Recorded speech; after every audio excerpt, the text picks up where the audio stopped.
प्रिय विद्यार्थियों नमस्कार। हिंदी साहित्य माला में सबका स्वागत है। आज हम हिंदी साहित्य के आधुनिक कालखंड में नई कविता के बारे में अध्ययन करेंगे। प्रिय विद्यार्थियों, नई कविता का प्रारंभ 1952 ईस्वी से माना जाता है और यह कविता 1960 ईस्वी तक इसका प्रचलन रहा। और पहला प्रश्न है हमारे लिए, नई कविता का सामान्य परिचय दीजिए अथवा नई कविता पर एक संक्षिप्त टिप्पणी लिखिए। उत्तर इस प्रकार है, नई कविता की शुरुआत दूसरे शतक जिसका प्रकाशन 1951 में हुआ से मानी जाती है। विद्यार्थियों, आपने पहले वाले वीडियो में पढ़ा कि पहले शतक तार शतक 1943 से प्रयोगवाद की शुरुआत और नई कविता की शुरुआत दूसरे शतक से मानी जाती है। प्रयोगवाद और नई कविता कोई अलग अलग वर्ग नहीं है। दूसरे शतक के प्रकाशन में अज्ञे ने प्रयोगवाद नाम वापस ले लिया था, अर्थात जो पहले तार शतक में जिस कविता को अज्ञे ने प्रयोगवाद नाम दिया था उसी कविता का नाम दूसरे तार शतक के साथ अज्ञे ने नई कविता रख दिया। और स्वतंत्रता प्रयोगवाद और नई कविता के बीच का मुख्य बदलाव बिंदु है, अर्थात स्वतंत्रता से पहले कवि का ध्यान कुछ अन्य विषयों की ओर था और स्वतंत्रता के बाद कुछ विषयों में बदलाव आया। नई कविता में कोई विशेष दार्शनिक विचारधारा नहीं, बल्कि स्वतंत्रता के बाद की परिस्थिति के भीतर पले हुए मानव हृदय की पर्सनल सिचुएशन की कविता है ये। विद्यार्थियों, अगला प्रश्न है, दूसरे तार शतक पर संक्षिप्त टिप्पणी लिखिए।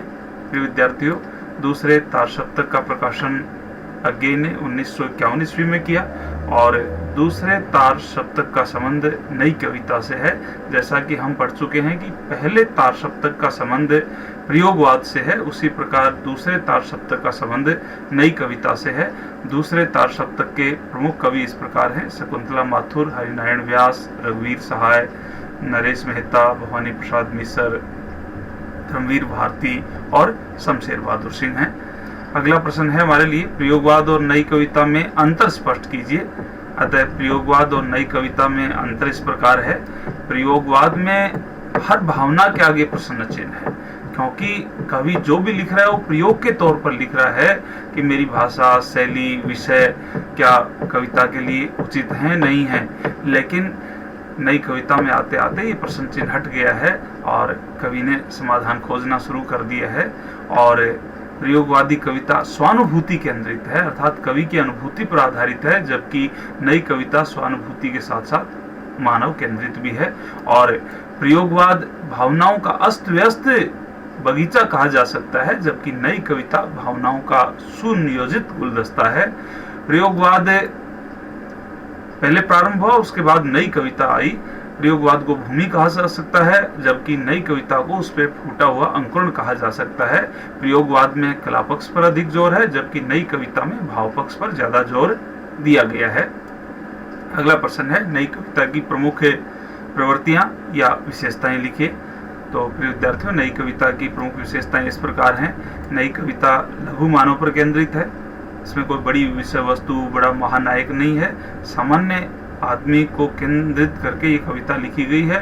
और अनुभूति की सच्चाई इसमें प्रचुरता से है, कवि ने जैसा अनुभव किया वैसा का वैसा लिखा। और राजनीति से मोह भंग, क्योंकि 1947 में देश आजाद हुआ और 1950 में देश में जनतंत्र लागू हुआ और देश की जनता को और कवि को बहुत अपेक्षाएं थी राजनीति से कि देश में बहुत बड़ा आमूल चूल कोई परिवर्तन आया, लेकिन जैसी व्यवस्थाएं थी वैसी चलती रही। अतः कवि को राजनीति से बड़ा मोह भंग हुआ और कवि को अपने परिवेश के प्रति सजग रहा, कवि उसके प्रति प्रतिबद्ध रहा।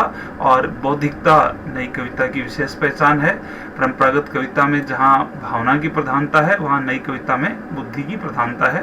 काव्य भाषा की बात करें तो काव्य भाषा की दृष्टि से नई कविता की भाषा सामान्य बोलचाल की ही भाषा है और छंदों में छंद मुक्त कविता की प्रधानता रही। और विद्यार्थियों, अलंकारों में सामान्य अलंकारों का प्रयोग किया गया और गद्य शैली का प्रयोग हुआ। काव्य रूप की दृष्टि से देखें तो मुक्तक व लंबी कविताओं की ज्यादा प्रधानता रही और प्रतीक, बिंब, मिथक, फैंटेसी की भी बहुतायत से प्रयोग हुआ इनका। और काव्य गुण की बात करें तो प्रसाद व माधुर्य गुण युक्त है ये कविता। प्रिय विद्यार्थियों, मैं अपेक्षा करता हूँ आप नई कविता का परिचय, दूसरे तार सप्तक के कवि और नई कविता की विशेषताएं, प्रयोगवाद और नई कविता में अंतर से परिचित हो पाए होंगे। और जैसे कि किसी भी कालखंड को जब पढ़ाते हैं तो उसके कवियों का भी परिचय देते हैं, लेकिन अगले वीडियो में हम प्रयोगवाद और नई कविता के कवियों का एक साथ परिचय देंगे, क्योंकि प्रयोगवाद और नई कविता के अलग अलग कवि नहीं हैं। जो कवि पहले प्रयोगवादी थे वही बाद में नई कविता के कवि कहलाए। अतः मैं अपेक्षा करता हूं बच्चों आप इस विषय को समझ पाए होंगे। जय हिंद, जय भारत।